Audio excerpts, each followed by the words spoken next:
first thing I want to do is get a length from the first piece. I flip that around, I'll mark it, and then I'll have the seam that I want to keep. On a piece this small, I'll use a miter saw to cut it. You could cut it with a utility knife and stab it, but something that small, I'll cut it with the saw.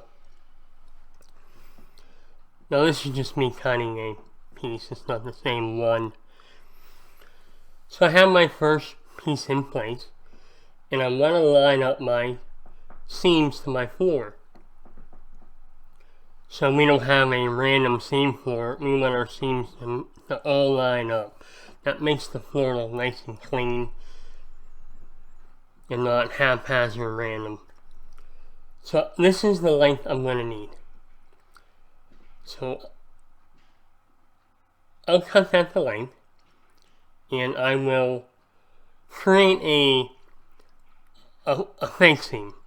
Doing this is better than butting the two pieces together. The first thing I want to do is take off the foam backing to the flooring, and then I will scrape the flooring until I get a seam. Now I'm not using any tools that wouldn't normally be available while you're installing a floor. So I cut off that foam backing, the padding, and then I'll scrape the flooring until we get a seam there that will match the seam in the other piece.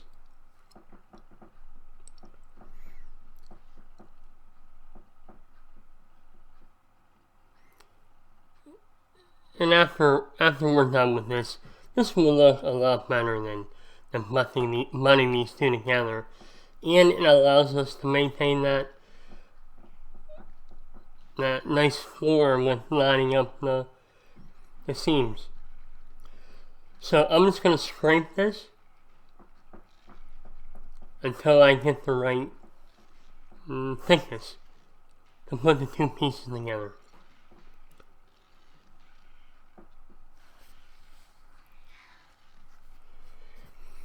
It takes a little bit of time, but it's worth it. Now you can see me scraping that into the floor that's there. Now for the sake of the video, I wanted to do this right where I'm at, but you wouldn't want to do that. Get those little particles in the flooring. Now I swept them all up and cleaned them up, but just to mention it, I usually don't do that. Now on this floor, the seam that I'm making here is a little too wide. You don't need to make it that wide. So it would be easier if you didn't make it as wide, but I just did it here. So we'll keep on scraping this down until the two pieces match up. Now if I feel that it's not scraping even, I'll just cut a little extra off some areas. And keep scraping that until I get something that's almost even there. We're getting close, we're almost there. So keep on scraping that and checking it until I'm happy with the fitment. So I'm done making the seam. Now I'm going to get an idea of where I'm going to cut the next board out. This is the board that I just put that seam in. Now I'll use a jigsaw to cut that out.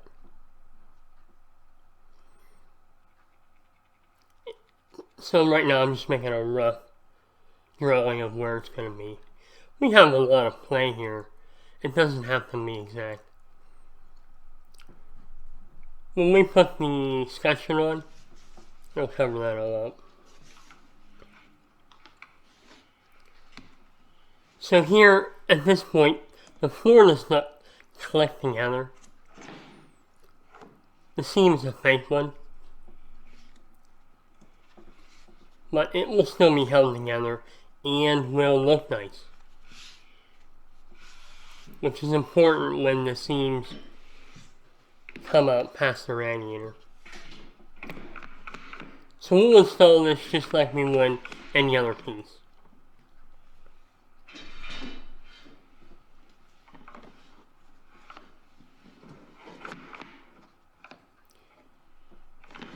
And now just clip together. So this is our fake seam. You can see how they overlap, and they're pretty even. It looks pretty good. So it will clip together. Next piece, I'll just install that like I do all the rest of them. And we'll have our first pipe underneath the radiator taken care of.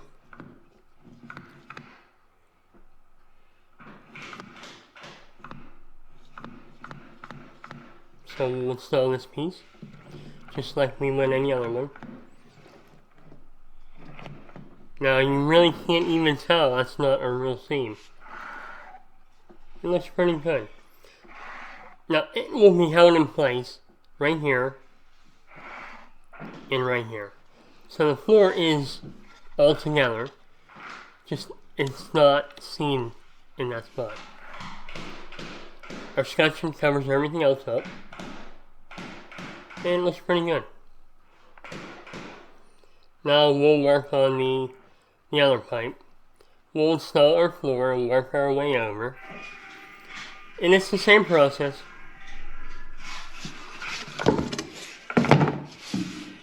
Flip the board around, mark it, and then cut it. And that allows us to get our length and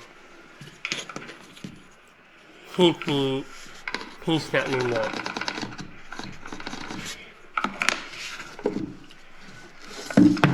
So again, I'll go and cut that on our miter saw. I'll cut this piece out with the jigsaw. Now here's one step I left out the first time I did it. On this small piece, there is a very small, probably a 16th edge on there. Now I will remove that so we don't have to take as much off the other one that we did in the first part. And I'll do that in the same manner that I did making that ledge. It's just a very small clip in there that when you put that floor together, they lock into each other. So you're just eliminating that so they won't lock together anymore.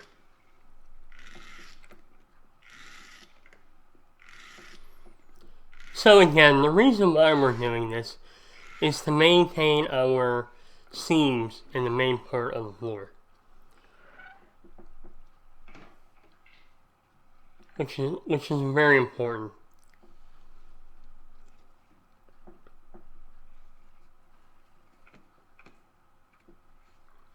So I will now cut the other piece out with a jigsaw. And again, our seams are all lining up. Makes for a very nice looking floor.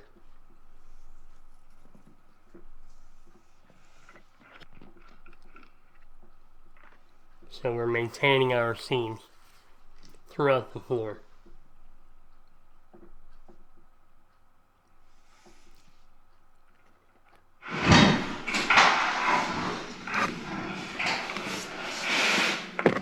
So you can see that is the right length. I cut that the length. Now we'll create another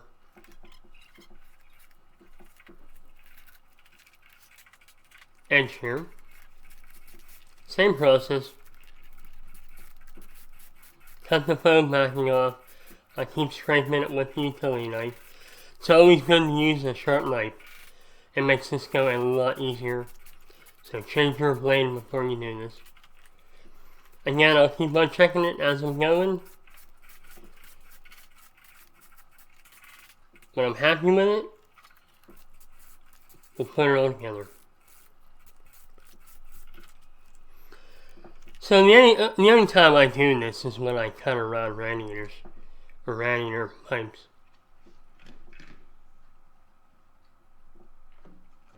Alright, now we can cut that with the jigsaw and fit that in there.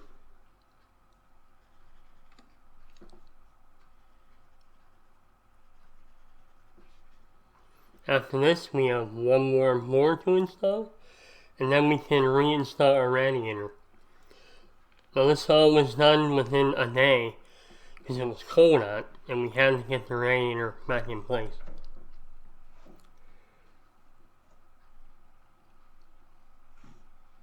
So after this piece goes in, we'll put the next piece in, and reinstall our radiator. Again, I'll just install this piece like I did all the other ones.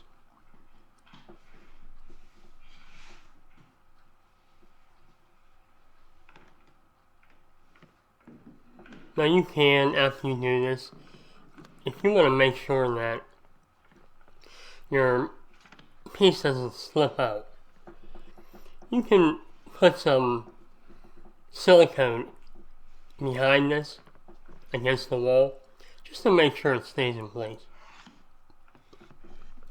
I don't show that in the video, but you can do that.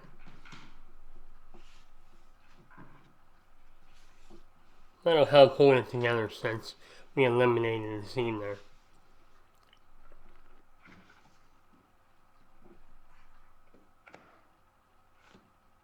Again, we'll put the next piece in.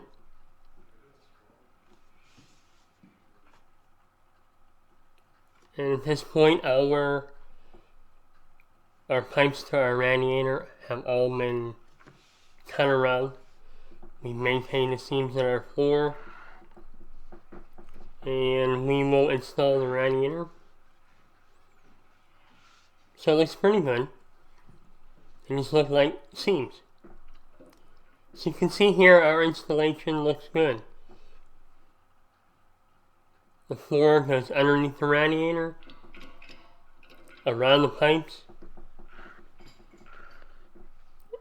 It makes this a very clean installation. And if you've ever seen someone cut around the radiator legs, there are times when that doesn't look too good. Now, if you're not comfortable with your radiator sitting on the flooring, you can set this in place. Drill some holes through the floor so the radiator will sit on the old floor.